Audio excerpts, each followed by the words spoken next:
Iran के जौहरी हथियारों की तफसीलात सामने आते ही दुनिया हैरान रह गई। पाबंदियों के बावजूद ईरान के जौहरी मिसाइल की तफसीलात को देखकर मुख्तलिफ ममालिक में खतरे की घंटी बज गई। ईरान की जानिब से 13 अप्रैल और 1 अक्टूबर के रोज इसराइल के खिलाफ जवाबी कार्रवाई करते हुए ईरानी पासदारान इनकलाब ने बड़ी तादाद में इसराइल पर मिसाइल दागे और अपने अहदाफ को निशाना बनाया, जिसके बाद मुख्तलिफ ममालिक की जानिब से ईरानी जौहरी मिसाइलों पर तबसरे शुरू कर दिए गए और ईरान की जौहरी ताकत का तयन करने का सिलसिला शुरू हो गया। अमरीकी इदारे पेस इंस्टीट्यूट के मुताबिक मशरिक़ वस्ता में ईरान के पास सबसे बड़ा और मतनूआ बैलिस्टिक मिसाइलों का जखीरा मौजूद है। साथ ही साथ ईरान खित्ते का वाहिद मुल्क है जिसके पास जौहरी हथियार तो नहीं, लेकिन इसके बैलिस्टिक मिसाइल 2000 किलोमीटर के फासले तक पहुंच सकते हैं। ईरान ने गुज़िश्ता 2 दहाइयों के दौरान शदीद नौइयत की बैनुल-अक़वामी पाबंदियों के बावजूद ये टेक्नोलॉजी हासिल भी की और बैलिस्टिक मिसाइल तैयार भी किए। ईरान के बढ़ते मिसाइल प्रोग्राम की वजह से मार्च 2016 में अमेरिका, बरतानिया, फ्रांस और जर्मनी ने अक़वाम मुत्तहिदा के सेक्रेटरी जनरल को एक मुश्तरका खत लिखते हुए ईरान पर मिसाइल तजर्बात करने का इल्जाम लगाया। पासदारान इनकलाब का दावा है कि उनके पास संगलाख पहाड़ों में सुरंगों की शक्ल में खुसूसी इंजीनियरिंग और ड्रिलिंग के साथ बनाए गए कई मिसाइल अड्डे हैं।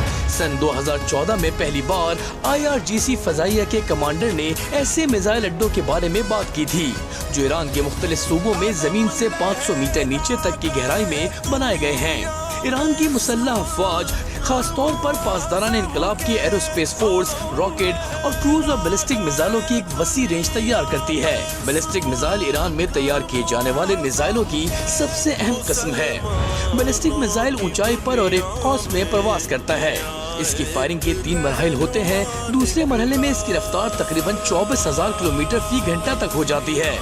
तवील फासले तक मार करने वाले बैलिस्टिक मिसाइल दागे जाने के बाद जमीन की फिजा से बाहर निकल जाते हैं और फिजा में दोबारा दाखिल होने पर आवाज की रफ्तार से ज्यादा तेज रफ्तार तक पहुंच जाते हैं। क्रूज मिसाइल मुकम्मल तौर पर गाइडेड होते हैं और कम ऊंचाई पर प्रवास करने की सलाहियत रखते हैं, जिसकी वजह से वो रडार का मुकाबला करने की सलाहियत फराहम करते हैं। क्रूज मिसाइल की रफ्तार 800 किलोमीटर फी घंटा से शुरू होती है। ईरान के पास इस वक्त मिसाइलों की ज्यादा से ज्यादा मौसर रेंज 2 से 2500 किलोमीटर के दरमियान है और वो फिलहाल यूरोपीय ममालिक को निशाना बनाने के काबिल नहीं है। ईरान की मुसल्लह अफवाज ने दावा किया है कि ऐसा रहबर आला अली खामनाई की हिदायत पर है, जिन्होंने कहा था कि फिलहाल ईरानी मिसाइलों की रेंज 2000 किलोमीटर से ज्यादा नहीं होनी चाहिए। इस हिदायत के बाद तवील फासले तक मार करने वाली मिसाइलों की तैयारी का सिलसिला रोक दिया गया है। जुल्फ़िकार एक मुख्तसर फासले 700 किलोमीटर तक मार करने वाला बैलिस्टिक मिसाइल है, जिसे सन 2017 और 2018 में दाइश के ठिकानों पर हमला करने के लिए इस्तेमाल किया गया था। इस मिसाइल की लंबाई 10 मीटर है। इसमें एक मोबाइल लॉन्च प्लेटफॉर्म है और इसके रडार पर नजर न आने की सलाहियत से लैस होने का दावा किया जाता है। जुल्फ़िकार फतह 110 मिसाइल की बेहतर शक्ल है और इसके वॉरहेड का वजन 450 किलो बताया जाता है।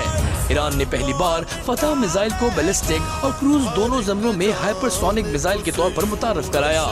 अल-फतह के हाइपरसोनिक मिसाइल की रेंज 1400 किलोमीटर है और IRGC ने दावा किया है कि वो मिसाइल को तबाह करने वाले तमाम दिफाई निजामों को चकमा देकर इन्हें तबाह करने की सलाहियत रखता है।